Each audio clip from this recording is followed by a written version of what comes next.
Assalamualaikum warahmatullahi wabarakatuh. Alhamdulillah. Alhamdulillahilladzi bi ni'matihi tatimmus shalihat.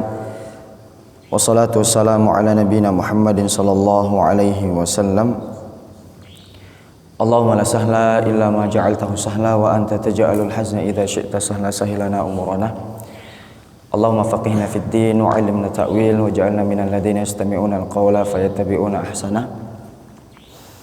Allahumma inna na'udzubika min 'ilmin la yanfa' wa min qalbin la yakhsha wa min nafsin la tashba' wa min da'watin la yustajabu laha. Nabda' bi qira'atil basmalah. Ikhwan fillah rahimani rahimakumullah. Perlu kita ingat bersama, tujuan kita di sini tidak lain dan tidak bukan, salah satunya adalah untuk menjadi ahlullah wa khassatuh, untuk menjadi ahlullah, keluarganya Allah dan orang-orang pilihannya Allah. Bagaimana caranya menjadi keluarga Allah? Kita di sini sedang berikhtiar untuk menjadi ahlul Quran, untuk menghafal Al-Quran, mentadabburi maknanya, memahami isinya, mengamalkan kandungannya. Dan perlu kita ketahui bersama ikhwan fillah rahimani rahimakumullah, ini nasihat untuk anak pribadi dan antum semua. Menghafal Al-Quran itu endingnya bukan selesai 30 juz. Menghafal Al-Quran endingnya bukan selesai ketika antum hafal 30 juz. Kapan kita selesai menghafal Al-Quran adalah ketika kita bertemu dengan Allah Subhanahu wa ta'ala, sehingga Allah berfirman Iqra' wartafi'. Jadi dari sini kita bisa mengambil pelajaran. Jangan sampai setelah kita hafal Al-Quran berhenti pula tilawah kita. Tolak ukur keberhasilan kita menjadi ahlul Quran adalah di sana kita masih istiqomah murajaah ketika hafal 30 juz.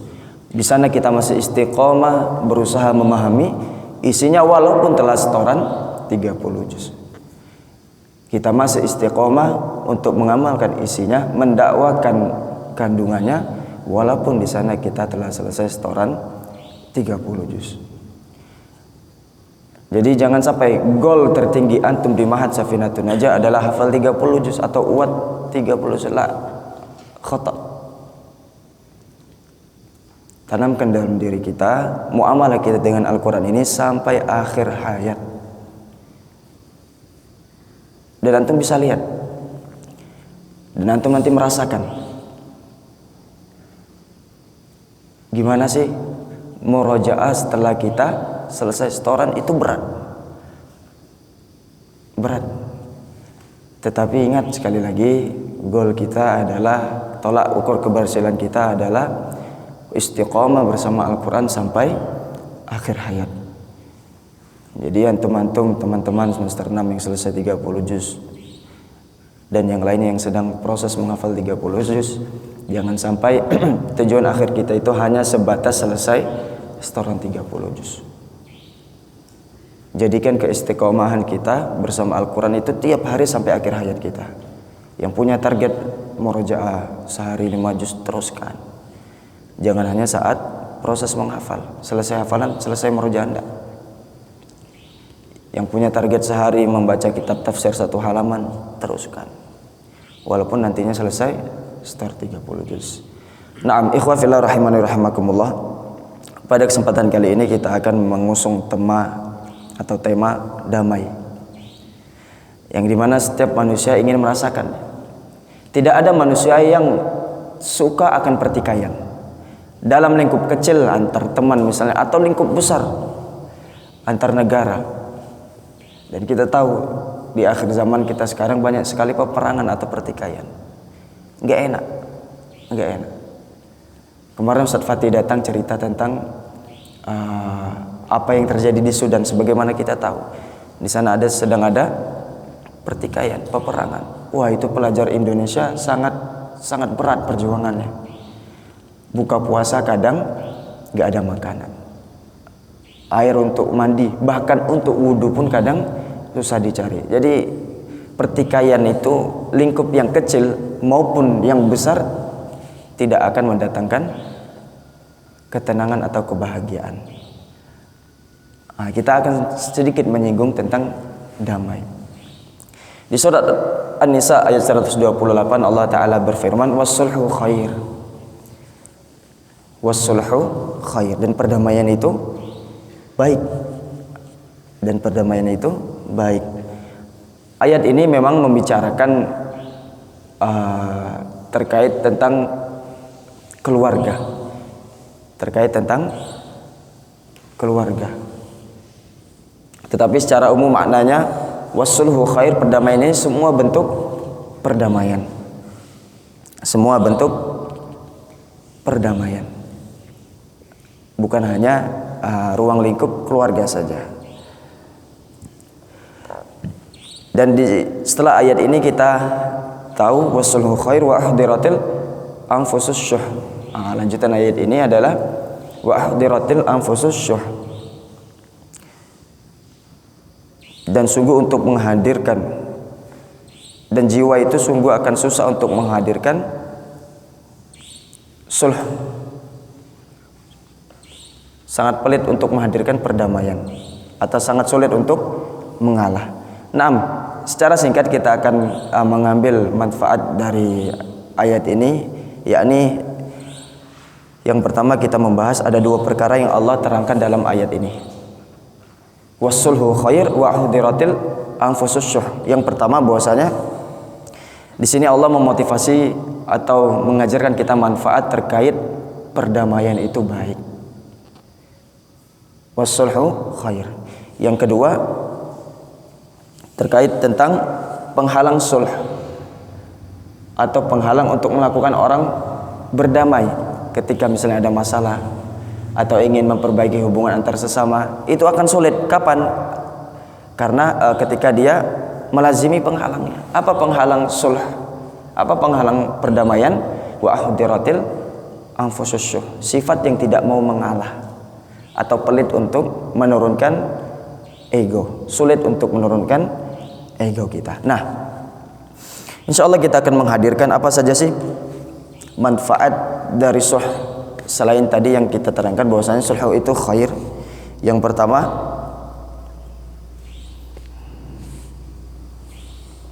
sulh merupakan ibadah yang agung.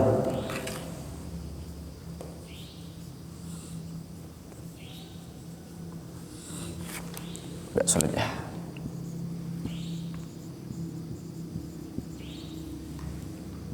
Termasuk ibadah yang agung. Kenapa? Dalam satu hadis Nabi Muhammad SAW yang maknanya, hadis yang panjang yang maknanya jika ada orang yang mendamaikan pertikaian antara kaum muslimin, maka itu lebih baik daripada salat, puasa maupun sedekah.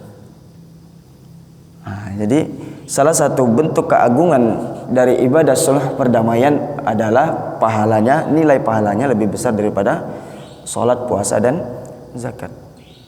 Coba perhatikan di ruang lingkup kita sebagai keluarga Safinatun Najah. Ada nggak teman kita yang sedang bertikai? Ini kesempatan besar untuk mendapatkan pahala yang agung. Monggo antum lebih tahu. Yang kedua, perdamaian atau sulh itu mendatangkan rahmat Allah.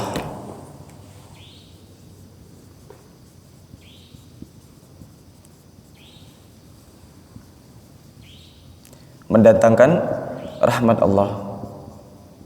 Apa dalilnya? Innamal mu'minuna ikhwatun fa aslihu baina akhwaykum wattaqullaha la'allakum turhamun. Sesungguhnya kaum muslimin itu bersaudara. Fa aslihu baina akhwaykum, maka perbaikilah hubungan antara kalian atau damaikanlah hubungan di antara kalian. Wattaqullah, dan bertakwalah kalian kepada Allah la'allakum turhamun. Maksudnya bertakwa kepada Allah di sini apa? Ini berusaha sebaik mungkin untuk berdamai atau untuk memperbaiki hubungan di antara kalian. La'allakum turhamun. agar kalian dirahmati Allah Subhanahu wa taala.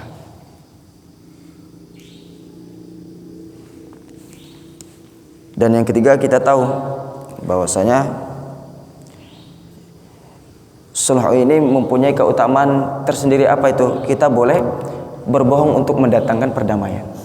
Kemarin kita sudah bahas. Boleh berbohong untuk mendatangkan perdamaian. Kemarin salah satunya adalah mendamaikan kaum muslimin. Duanya apa, Sofi?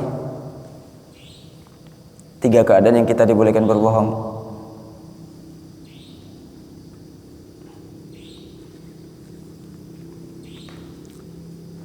Dalam peperangan, semua hubungan suami istri, dan mendamaikan kaum muslimin. Naam. Ini adalah asas manfaat dari sulh. Adapun dampak buruknya apa? Wah, ini dampak buruknya harus kita ketahui juga. Dampak buruk ketika kita tidak melaksanakan sulh atau tidak sulh. Dampak buruk dibaca aja ya. Yang pertama adalah dampak buruknya kita tidak mendapatkan kebaikan.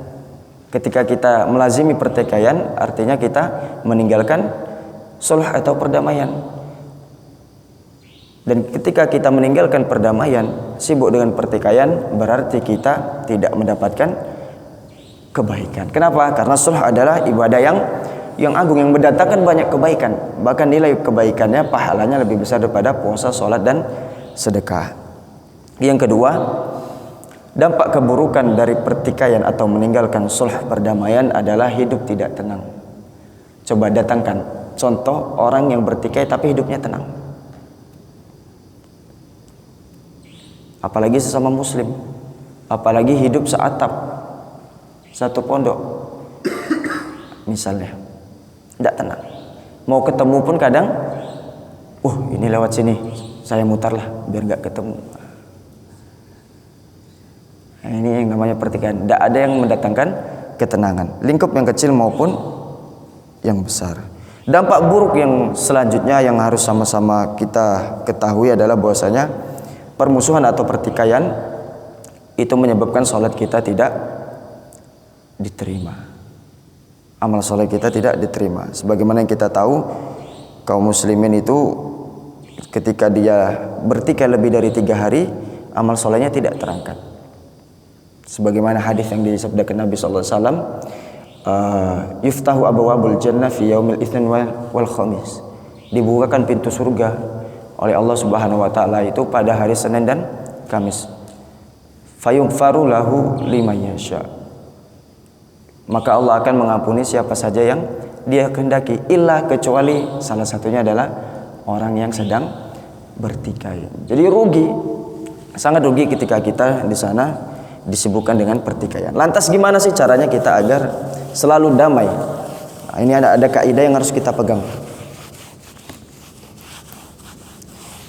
Yang kemarin sudah Anda sampaikan juga di semester 2 saat pelajaran Arba'in Nawawi. Kaidah agar kita selalu damai. Apa itu? Amilun nas bima tuhibbu. Masih ingat Rasulullah? Amilun nas bima tuhibbu ayu amiluka. Apa iki? Masih ingat iki? Artinya? Masih ingat gak iki? Baru kemarin.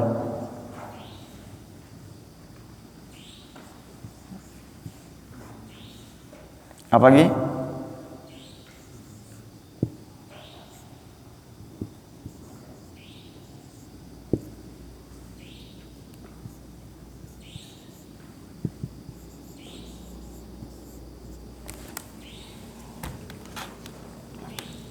Apa firman maknanya? Amilun nas bima tuhibbu ayu amiluka.